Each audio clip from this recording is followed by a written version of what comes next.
Hello girls, this is Shubhendu sir. I welcome you back to English and paper class. In my previous class, I discussed modifiers, but it was not complete. Today, I am going to discuss about post modifier. Okay, so let us go and see what is post modifier. Okay, so like pre-modifier, post-modifier has also some items. Okay, these are first one is adjective. That means an adjective can function in a sentence as a post-modifier. Similarly, an adverb can also function in a sentence as a post-modifier. That means an adverb can be used as a post-modifier. Like similarly, participle can be also used as post-modifier. Prepositional phrase can be used also post-modifier. Infinitive can be used. Appositive can be used. Appositive might be new. We will discuss it. And then relative clause again can be used as post-modifier. And we will also discuss what is a relative clause because it may be new to some of you. Okay, so just first remember that these things, adjective, adverb, participle, prepositional phrase, infinitive, appositive, and relative clause, these 7 items are used in the sentences as post modifiers. Okay, so remember this thing and let's go and see how these items can be used as post modifiers in the sentence. Okay. So first one is adjective. We have just seen in the discussion of pre-modifier that adjective can be used as pre-modifier. Now you will see that adjective can also be used as post-modifiers as well. Okay, so you see the example. I found the man busy. Here, busy is an adjective. And you see this word busy is actually modifying the man. Okay, the word the man. So the modifier comes here after the main word. That's why it is named as post modifier because busy is qualifying the word man and the qualifier comes after the main word. That's why it is a post modifier. And we know that busy itself is an adjective. Okay.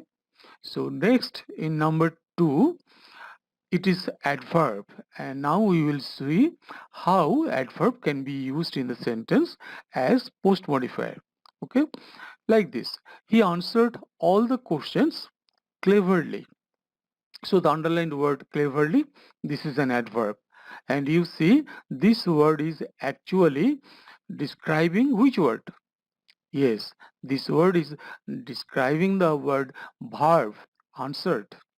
And that's why we can say that the adverb is actually qualifying or modifying the verb. Okay, so it is a post modifier. Okay, now come to participle in number 3. So we have discussed elaborately about participle in the discussion of pre-modifiers. And so we know what is the present participle, what is the past participle, and how they just function in the sentences as modifiers. We have just seen these things in the discussion of pre-modifiers, and now we will find that this participle can also be used as post modifier. Sometimes they come in the form of a phrase like this. I found the man lying on the floor. So you see the underlined phrase lying on the floor. It's the participle phrase, right? And the head word participle lying is the present participle. And this participle phrase is actually describing the word man. Okay, so it is actually modifying the word man. So it's a modifier, post modifier. The participle phrase has been used here as a post modifier. In the second sentence, time once lost is lost forever. So you see the underlined phrase once lost. This is a participle phrase and the main word is lost. That's a past participle. Okay, so together it's a participle phrase, and this participle phrase is modifying the word time. Okay, and since it comes after the main word, we are saying it that it's a post modifier. Okay, so we have found that both the present participle and past participle can be used in the sentences as post modifiers, right? Remember this thing. Now come to number 4, prepositional phrase. So what is a prepositional phrase? A prepositional phrase forms with a preposition, then noun or pronoun, and then rest of the words, some objects may be there. Okay, so basic structure is preposition plus noun or pronoun. That is the basic structure of a prepositional phrase. So in the sentence we will find that how the prepositional phrase function as a post modifier, like the man behind the tree is a spy. So you see the underlined phrase behind the tree is the prepositional phrase because it has started with a preposition behind. And next, the word is the noun, tree, and then before tree there is a modifier also the. So together, behind the tree, they form a prepositional phrase. And this very prepositional phrase is modifying which word? Yes, it is modifying man. Okay, so it comes after the main word. That's why we were saying it that it's a post modifier. So we have found that prepositional phrase functioning in the sentence as a post modifier. Similarly, in the second sentence, the cat under the table is sleeping quietly. So you see, the underlined phrase under the table, it's a prepositional phrase because this phrase has started with a preposition under followed by a noun table, okay, and the determiner the. So together it is called a prepositional phrase under the table, and this prepositional phrase again is modifying the word cat. Okay, so it is called a post modifier since it comes after the main word cat. Okay, so we have found that how prepositional phrase functions in the sentences as post modifiers. So let us just see rest of the items. Now in number 5, infinitive. Okay, we know that what is an infinitive. This is to plus base form of verb. Okay, that is the basic structure of an infinitive. Okay, so there might be some other words as objects or adverbs after the verb. Okay, but the basic structure is to plus base form of verb. That is the basic structure of an infinitive. And we will now find that how an infinitive can function in the sentence as post modifier. Like in the example A, you see, she is coming here to meet the press.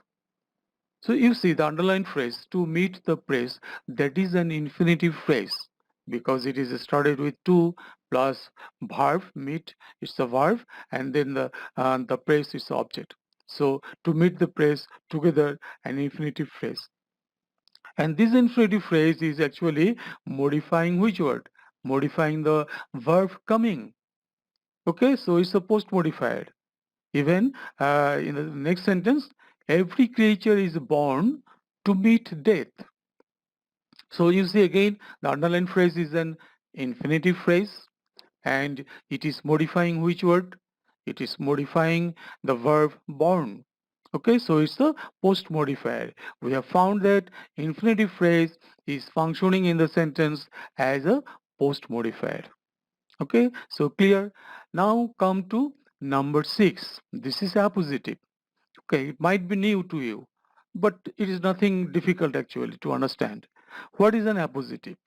It's a noun phrase that comes after a noun in order to describe it. Yes, I am telling it again. Appositive is a noun phrase. Remember this thing. That appositive is a noun phrase. And where it comes? it comes after a noun. Why it comes?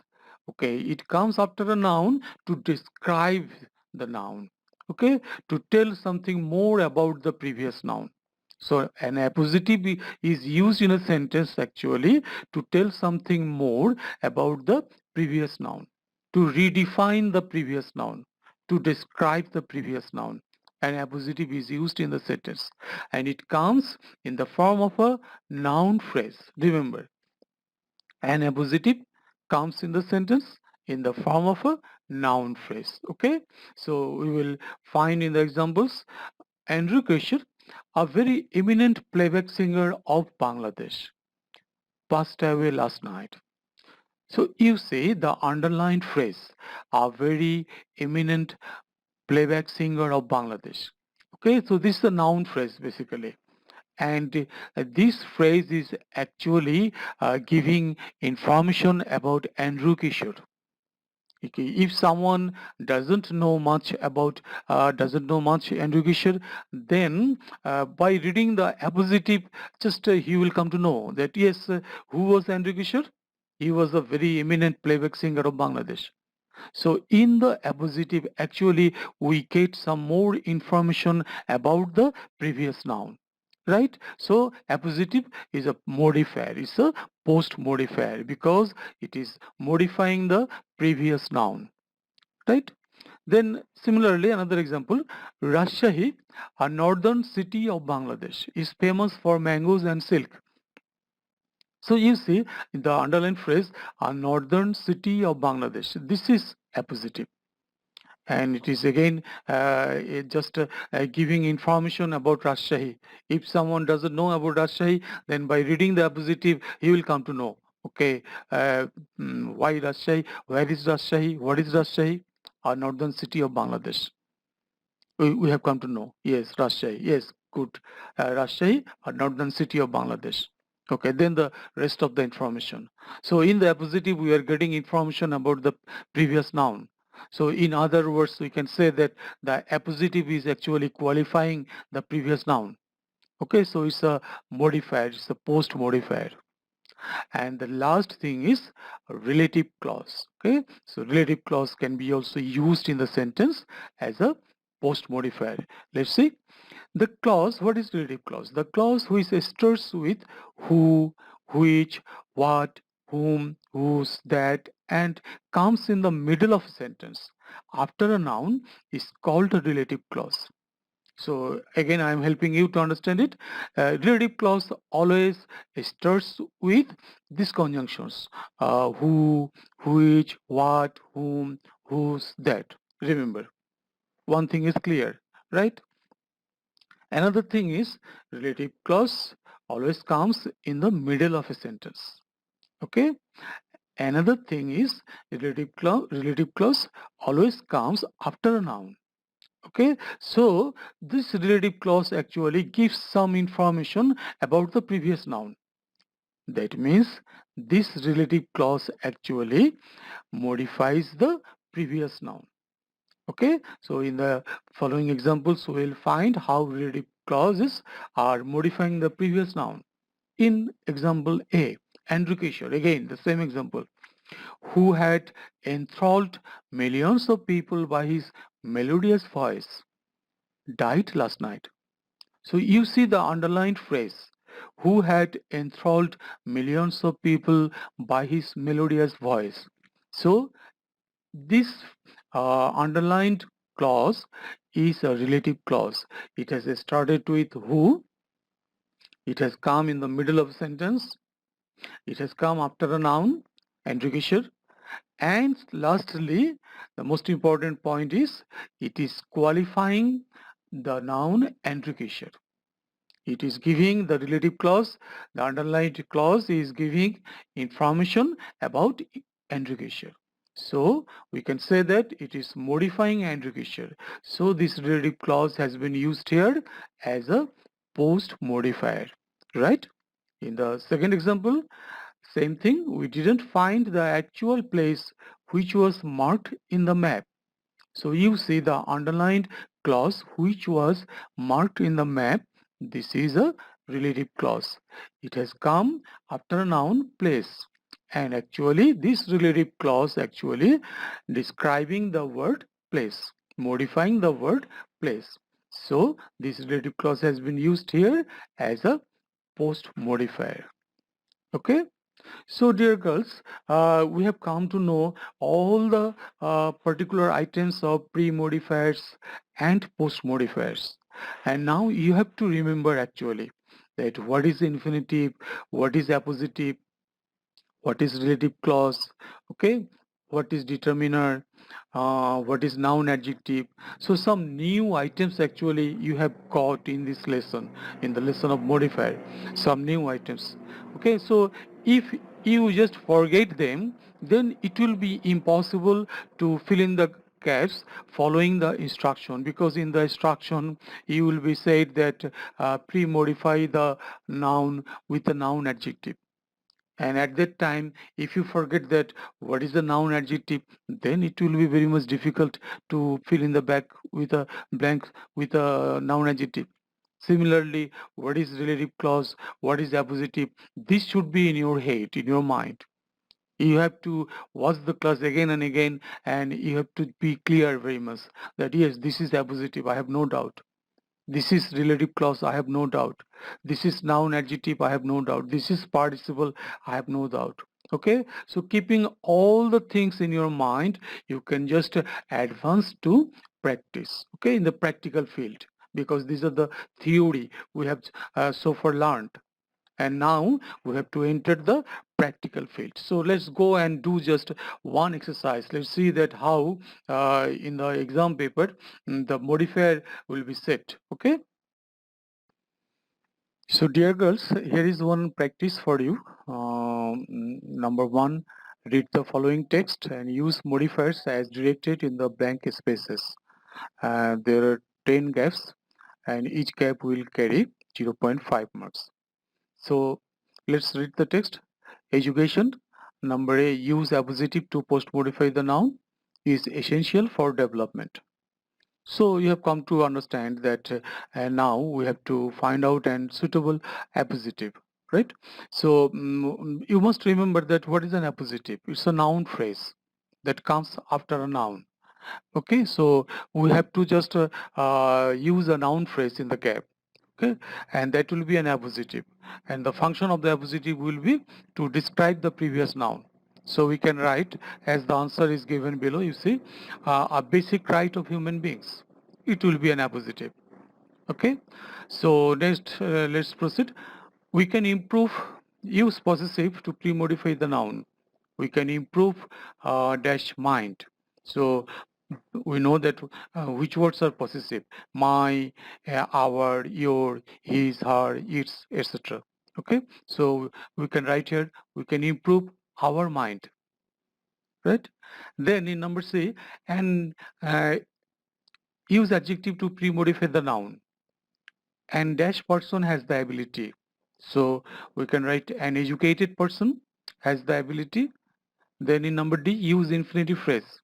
Then we can write here to enlighten himself. Next, one can refine one's sensibility. Use present participle phrase to pre-modify the verb. So you must remember that present participle forms with verb plus ing. Okay. So in the gap E, we can say to enlighten himself. One can refine one's sensibility to enlighten himself. Actually, the educated are able to bring about, then F number gap, pre-modify the noun with an adjective. Okay, so we can say actually the educated are able to bring about overall development. On the other hand, and pre-modify the noun with an adjective. Again, adjective, we have to find out on the other hand, and we can say uneducated person. On the other hand, an uneducated person, then use adverb to pre-modify the verb. Okay, so we can say on the other hand, an uneducated person always lags behind. So the educated should come forward, then use prepositional phrase. then we can find out the prepositional phrase here, with a view to. Okay, so the educated should come forward with a view to educating all in the society. To unload, then number J, use determiner to pre-modify the noun. So we can just use here there, to unload their O's to the country. Well, girls, so at the first time, to some of you, it might seem to be difficult to you. But don't think that yes, modifier is really a difficult item. It's not like that actually. If you practice more and if you just read the items I told you, that what is modifier, what is pre-modifier, what is post-modifier, what are the items used as pre-modifiers, what are the items used as post-modifiers. If these things are clear to you, then of course modifier will be just clear to you within short time. Okay, and you have to practice a lot, of course. So I think that more practices I can just show you next class, and then it will be just easier for you. Okay, if you just solve some more exercises, then things will be easy for you. Okay. So dear girls, thank you very much. You have watched the class very patiently and heard all about modifiers. And I do believe that you will practice at your home and you will just look back the classes again and again so that all the things about modifier become clear to you. And I will come back shortly. Until then, stay safe at your home. Thank you very much.